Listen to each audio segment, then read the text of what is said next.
الحمد للہ رب العالمین والصلاة والسلام علی سید الانبیاء والمرسلین اما بعد فاعوذ باللہ من الشیطان الرجیم بسم اللہ الرحمن الرحیم الصلاة والسلام علیک یا رسول اللہ الصلاة والسلام علیک یا حبیب اللہ وعلی آلک واصحابک یا نور اللہ صلی اللہ تعالی علیہ وسلم۔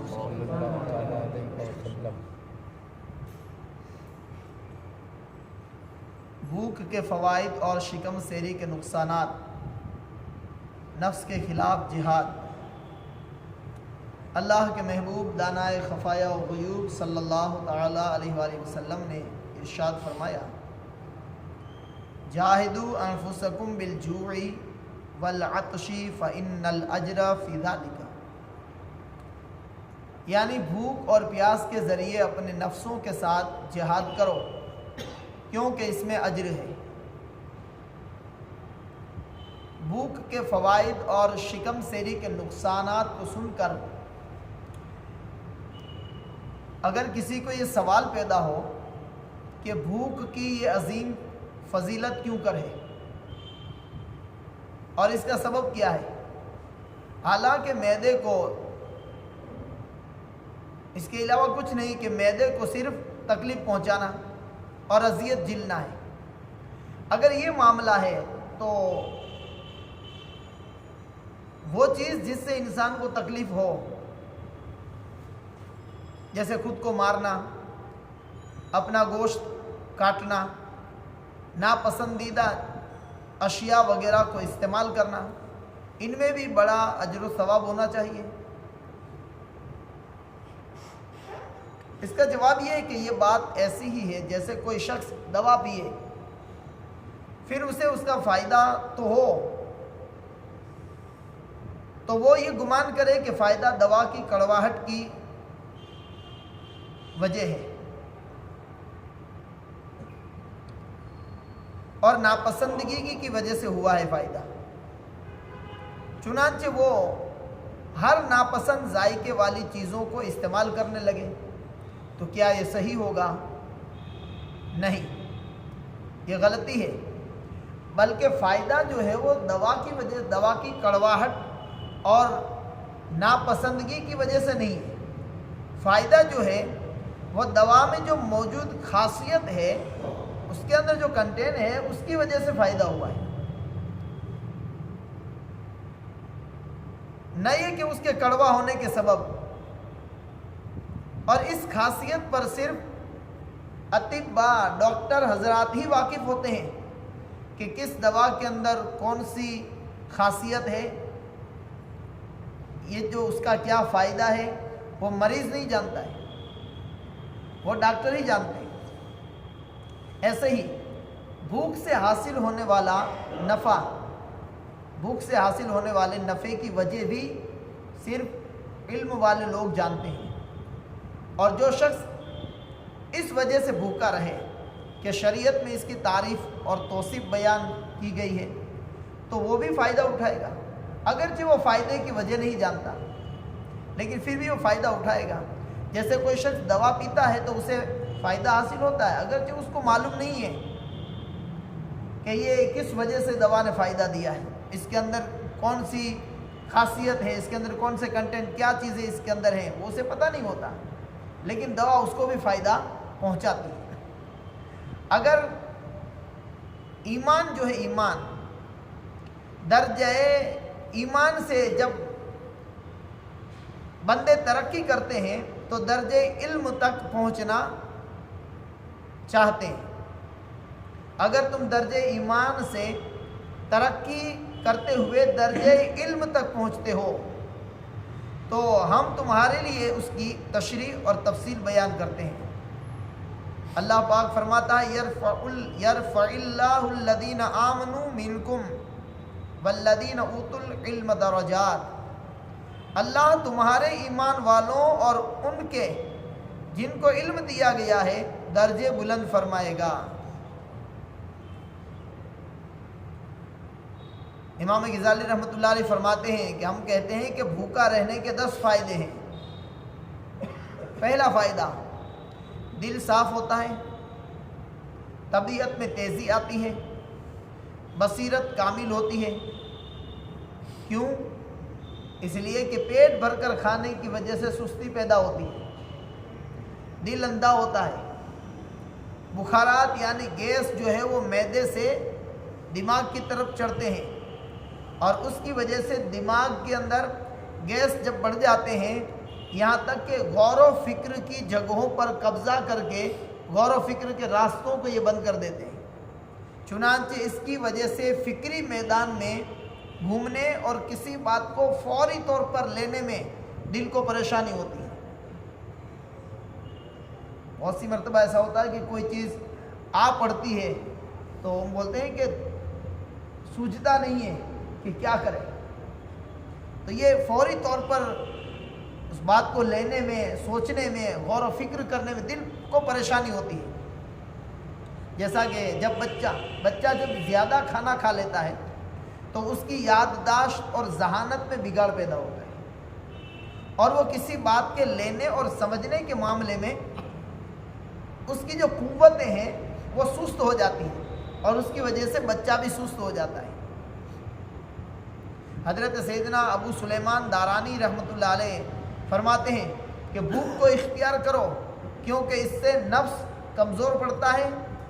دل نرم ہوتا ہے، اور آسمانی علم حاصل ہوتا ہے۔ حضور اکرم نور مجسم شاہ بدی آدم صلی اللہ تعالی علیہ وسلم نے ارشاد فرمایا، احیو قلوبکم بقلت الضحک وقلت الشبع وطہروہا بالجوع تصفوا وترکوا، یعنی کم ہنسنے کے ذریعے اپنے دل کو زندہ کرو، کیونکہ زیادہ ہنسنے سے دل مردہ ہوتا ہے۔ کم ہنسنے اور کم کھانے کے ذریعے اپنے دلوں کو زندہ کرو، اور بھوکا رہنے کے ذریعے ان کو پاک کرو، تو یہ صاف اور نرم ہو جائیں گے۔ یعنی جو لوگ دل کا تصفیہ چاہتے ہوں، دل کی سختی کو دور کرنا چاہتے ہوں، دل کو اللہ کے ذکر کے لیے نرم کرنا چاہتے ہوں، تو ان کو چاہیے کہ یہ وظیفہ اختیار کریں کہ کم ہنسیں اور کم کھائیں تاکہ دل زندہ ہو، اور بھوکے رہیں تاکہ دل کی صفائی ہو اور یہ نرم پڑے۔ منقول ہے کہ بھوک جو ہے وہ گرج کی مثل ہے، بادل جو گرجتے ہیں اس کی مثل ہے۔ قناعت جو ہے یہ بادل کی طرح ہے، اور حکمت جو ہے وہ بارش کی طرح ہے۔ یعنی بھوک جب گرجتی ہے تو قناعت پیدا ہوتی ہے، اور جب دل کے اندر قناعت پیدا ہوتی ہے تو اللہ پاک حکمت کی بارش اس دل پر فرماتا ہے۔ نبیوں کے تاجور صلی اللہ علیہ وسلم نے ارشاد فرمایا، جو اپنے پیٹ کو بھوکا رکھتا ہے اور جو اپنے پیٹ کو بھوکا رکھتا ہے اس کی فکر بلند اور اس کا دل سمجھدار ہو جاتا ہے۔ اور ایک جگہ حضرت سیدنا عبداللہ بن عباس رضی اللہ تعالیٰ عنہ بیان کرتے ہیں کہ نبیوں کے سرور رحمت عالم صلی اللہ تعالیٰ علیہ وسلم نے ارشاد فرمایا، من شبع و نام قسا قلبہ، یعنی جو پیٹ بھر کر کھانا کھائے اور سو جائے تو اس کا دل سخت ہو جاتا ہے۔ یہی وجہ ہے کہ کھانے کے بعد فوراً سونے سے حکماں اور اطباء بھی منع کرتے ہیں، ڈاکٹر بھی منع کرتے ہیں کہ کھا کے فوراً سو مت جایا کرو،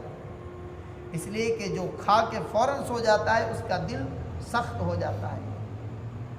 اور ارشاد فرمایا، لکل شیء زکوۃ و زکوۃ البدن الجوع، ہر چیز کی زکوٰۃ ہوتی ہے اور بدن کی زکوٰۃ بھوکا رہنا ہے۔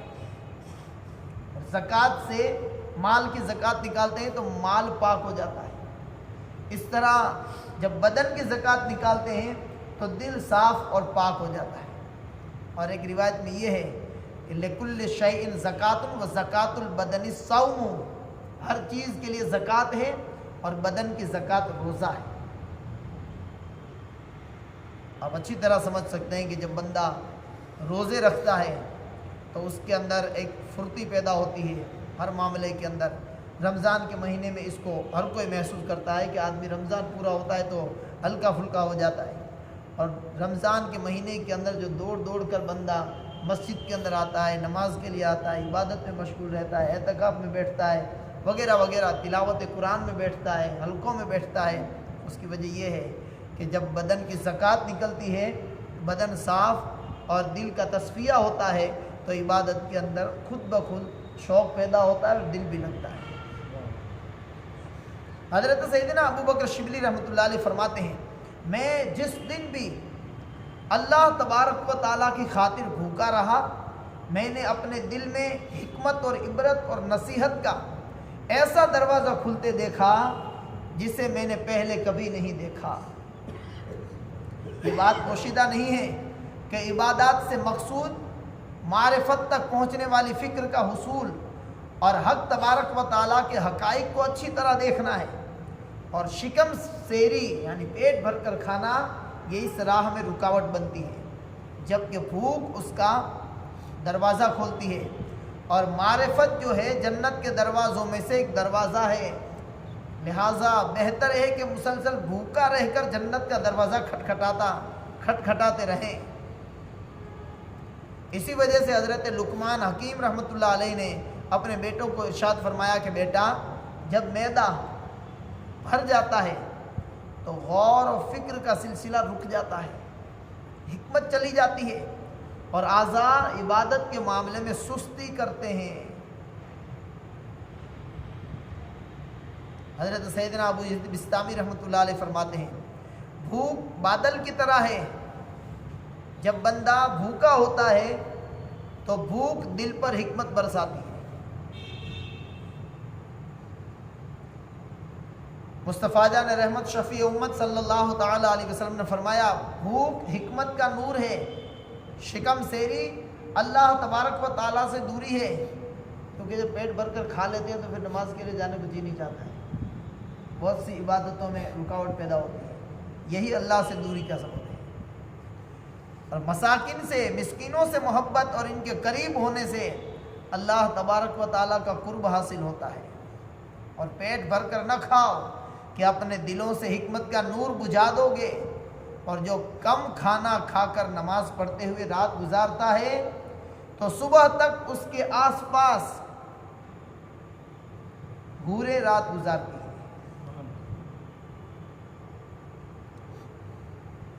ایک اور فائدہ،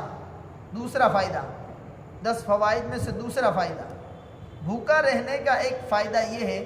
کہ دل میں نرمی پیدا ہوتی ہے، صفائی حاصل ہوتی ہے، اور ان دو باتوں کے سبب یعنی نرمی اور صفائی کے سبب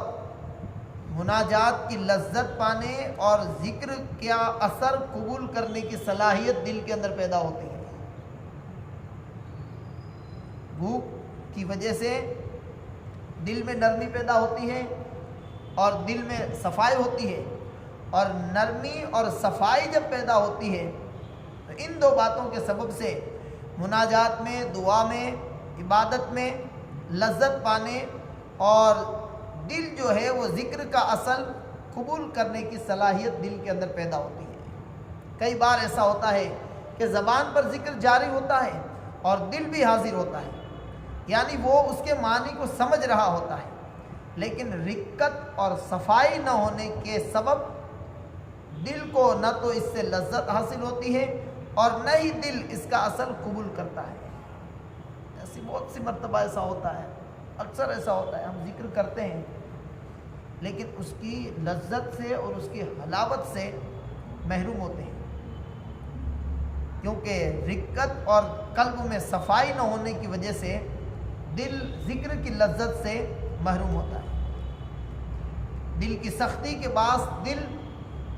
اور ذکر کے اثر کے مابین گویا ایک پردہ حائل ہو جاتا ہے دل کی سختی کی وجہ سے۔ جب دل میں رقت ہوتی ہے تو ذکر کا اس پر اثر بڑا پڑتا ہے اور مناجات سے اسے بہت لذت حاصل ہوتی ہے، اور وہ معدے کا خالی ہونا دل میں رقت اور نرمی کا سب سے بڑا واضح اور نمایاں سبب ہے۔ اللہ پاک ہم سب کو بھوکا رہنے، بھوک برداشت کرنے، کم کھانے، کم سونے اور کم ہنسنے کی عادت ڈالنے کی توفیق مرحمت فرمائے، آمین بجاہ النبی الکریم صلی اللہ تعالی علیہ وسلم۔